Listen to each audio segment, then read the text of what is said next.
Mga business, nakauwi na tayo. Galing tayong nanguha ng card ni Amaro. At nakaka-proud. Mamaya ikukwento ko sa inyo. Pero bago ko ikukwento sa inyo yung nangyari sa pagkuha ko ng card ni Amaro, magluluto tayo. Pinagluto tayo ulit ni ate ng togi. Gagawing lumpia. Yan, alright. So, ipiprepare ko to. May tokwa, may kamote, may carrots at kinchay. Yan, ihalo natin to lahat. Okay? Let's go.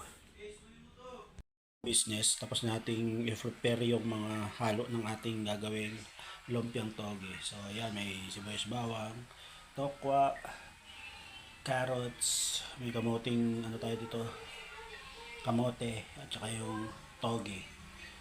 May ako natitirahin yung kinchay, yan, at saka yung pambalot natin. Alright, so ito naman yung ating sahog. Giniling po yan, papakuluan natin siya at isasangkot siya, magmamantikain natin. Let's go. Masasangkot ka na yung ating giniling. So maya maya maggigisa na tayo. Alright. So inuna na natin tong kamote. Ginisa na din natin kasi medyo matagal lumambot ang kamote. Ayan na siya. Alright. Mga business, babalot na tayo. Ayan. Alright. So, mag-ano lang, pag-iwa-hiwalay ko lang tong wrapper. Alright. Ano niluluto mo, te? Egg. Egg. Ayan, si Ate Siding, nagluluto ng egg. Ayan. Nabalot natin at si Ate Siding ang nagluluto. Ayun yung naprito niya. Alright.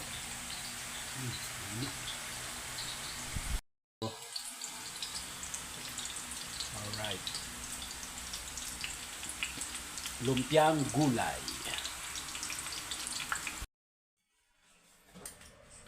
So yun mga ka-business kanina nagluto ako ng ano ba niluto ko kanina? Gumawa ako ng lumpiang gulay. Bago pala yun kanina nga, galing ako sa school. Kuha ng kasi ng card nila mga araw. At kala ko normal na pagkuha lang ng card. Yung pala may sorpresa. Nakakatuwa lang mga ka-business. At grabe, sobrang proud ako dito kay Amaro. Kala ko ano lang siya ang tawag nito. Kala ko okay lang yung niya, yung grades niya na lang yung nakaraan. Pero antindi mga ka-business. Antindi yung kanyang sorpresa. Kasi kanina nagkuha na po sila ng card. Then, bati mo na pala, Mar. Hello po mga ka-business. Sobrang nakakatuwa lang mga ka-business kasi nga nagkuha na ng card. At siyempre pagkuha na ng card every month yan may may mga award na natatanggap. May top 1, top 2, top 3, tapos may mga achiever. Nung nakaraan ka na? Achiever lang siya nung nakaraan. Champion ka sa Quiz B. Champion sa Quiz B. Tapos siya top 4 sana siya noon kaso top 3 lang ang nakuha. Achiever. Hindi, pero may top 4, may dapat pasok ka din sa top sana kaso 3 nga lang yung nakuha. Pero ngayon po ay na siya. Grabe. Siya. Top 3 po. 90% 90 yung grade niya, 90% yung grade niya. At ito nga po, general average niya 90 po. Wow, congrats na ka. Congrats. So proud of you na. Thank you. So ito yung mga award niya. Ilang award na to? 2? 3 na. So yung mga latest award niya po mga ka-business. Ito yan po. Certificate of Recognition, Amaro Crisbon del Rosario. Yan, Malbar. Ang sulat po is for demonstrating perfect attendance through the second quarter. Your dedication, punctuality, and commitment to being present every day serve as an inspiration to others in a mark of your responsibility. Awarded 15 December. Ngayon po yan, 2025 Bagbagin. So, yun po, perfect attendance siya ng second quarter. Hindi po nag-absent si Amaro, nakaka-proud po sobra.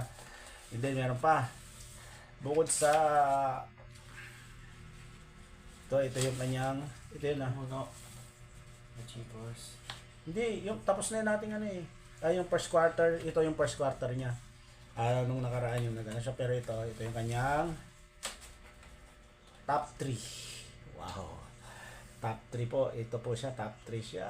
Congrats na. Top 3 siya sa kanilang school. Talagang nagulat din ako kanina mga business nung pumunta ako doon. Medyo parang hindi okay yung ano kayo, yung mood. Parang hindi okay yung mood kasi maulan. Tapos kagigising ko. Pero nung inisa-isa po yung top 1, top 2, top 3 siya, Maro, tinawag. Sobrang natuwa po ako, kaya sobrang proud na proud ako sa kanya. So meron siyang perfect at dalawa pa po yung naging ano niya, naging award niya. Top 3 siya sa klase ng second quarter at siya meron siyang perfect attendance, no? Nakaka-proud talaga. Congrats na, sobra 'yun. Business, grabe tong ano na to. At syempre yung card niya. Ito yung ating ano, ito yung matindi, ito ang magaganap. So, ito po ang kanyang pinakamataas. Nakikita niyo po ba? So, 97 po ang kanyang pinakamataas. So, ang line of ano niya, ang line of 9 niya is, line of 9 to mga business. 1, 2, 3. 3 ang kanyang line of 9. Isang 92, isang 94, isang 97. At ang pinaka nakakatuwa po dito yung 97 niya, isang edukasyon sa pagpapakatao. Ibig sabihin ano to, sa ugali, lakad sa pangkahalatan, attitude, kasi edukasyon pang pagpapakatao. Parang nung mga panahon na namin, ito ang GMRC. Yan, GMRC namin siya. Good Manners in Right Conduct. So, ngayon kasi edukasyon sa pagpapakatao na, mga ka-business. So, ito po yung kanyang mga naging grade. Meron siya sa Pilipino niya is 92. Nag-maintain. So, Wait. Ano? Baka i-vlog ni Pops, mga business. Oo nga pala, no? Baka i-vlog ni Pops to. Siguro doon niya lang po sa vlog ni Pops. Panoorin mga Panoorin. Kung ano ba ang i-vlog ni Pops to kasi nakaka-proud lang. So, yun mga business ko. Sobrang ang ganda lang. Nakala ko kasi may mga time na may GC po kasi sila Amaro. May mga sinesend doon na performance task. Pag nandito si Amaro sa bahay, kahit sabihin ko sa kanya, gawin mo na yung performance task mo. Hindi niya ginagawa. Yung pala, ginagawa niya din. So, nakakatuwa lang mga ka-business. At sobrang proud ako sa grade ngayon ni Amaro. Basta sobrang tataas po. Ilan yung ano, yung may tumaas ng sobra, merong tumaas ng konti, pero ang matindi yung tumaas ng sobra. So, yun na, tuloy-tuloy lang tuloy-tuloy lang, lapit ka dito. Proud sa'yo si Daddy, kahit sila Mama, sila Papa, yan, sila Pops, proud sa'yo, sigurado yan. Tuloy-tuloy lang. Tiwala naman ako sa galing mo kasi talagang may utak po siya Amaro pagdating sa academics. Tulad nga ng mga nauna ko sinabi, si Amaro ay hindi ko tinuruan magbasa, hindi namin tinuruan ng mama niya. At pagdating sa mathematics, sa pagbibilang, hindi rin po namin siya tinuruan. Kusa niya pong sa sarili niya na natutunan yun. At nakakatuwa lang mga business na, di ba? May mga konting naging problema pero pagdating sa school ni Amaro talagang ginagalingan niya. Sobrang ano po siya, sobrang bumawi po siya sa una. Even though maganda naman po yung kanyang performance nung first quarter kasi achiever niya siya, pero ngayon talagang sobrang ginalingan niya. Kaya yun, thank you na sobrang proud si Daddy sa'yo. May Alam ko, meron kang, ano. Kumain na kayo? Kumain na po, te. Mom! Here's my grade! What? Look! Oh.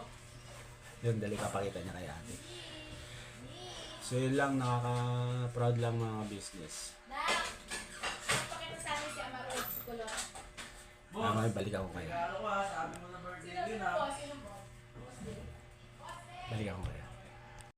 So yun mga business, pinakita niya lang kila ate, kila Boss Dave yan, kila Budang, tsaka kay Miss Gal yung kanyang grade. At tuwan-tuwa sila, congrats siya. So yun, congrats ulit nak. Tuloy-tuloy lang ha.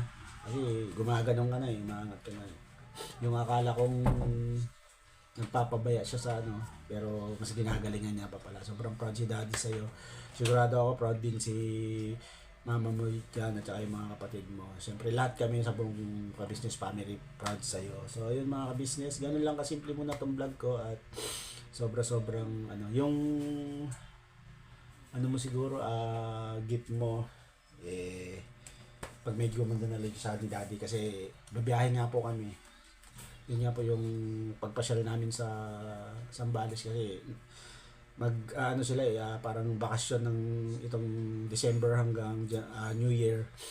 Mahaba yung bakasyon nila, so nagpaalam ako kay kuya para pasyalan naman si MM kasi meron naman na kaming motor.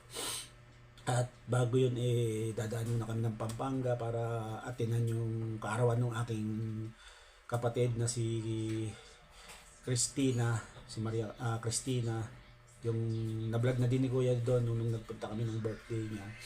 At yun po, yung aking sasawarin ngayon, yun ang gagamitin namin para mag-travel kami.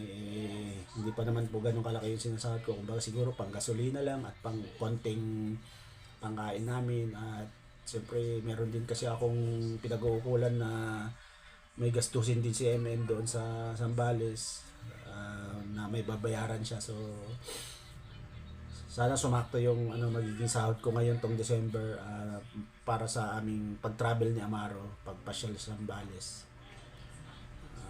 Kaya yung gift mo sa susunod na sahod, kaya yung promise ko sa'yo, basta anuhan mo lang pag nakaluwag-luwag si daddy. Ha? Proud sa'yo si daddy. Galingan mo palalo ha. Love you. So yun mga business, salamat ng marami sa walang sawa yung pagsubaybay at pagsuporta.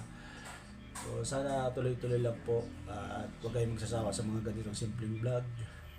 Lalo na yun sa akin more on luto yung aking binablog ngayon. At ito nga about naman sa school ni Amaro. So yun mga business, berabanat lang tayo. Thank you. Mga business, top 3 si Amaro. Mga awareness po for second quarter. And encourage po natin yung mga bata na laging pumasok at gawin po yung mga Congrats, top 3. So ngayon po, Top 3. bigayan po tayo ng Top 3 po, tsaka perfect attendance si Amaro. Pakita mo na. Dito lang, Top 3, perfect attendance. Kasi po ayaw ko pong ilagay agad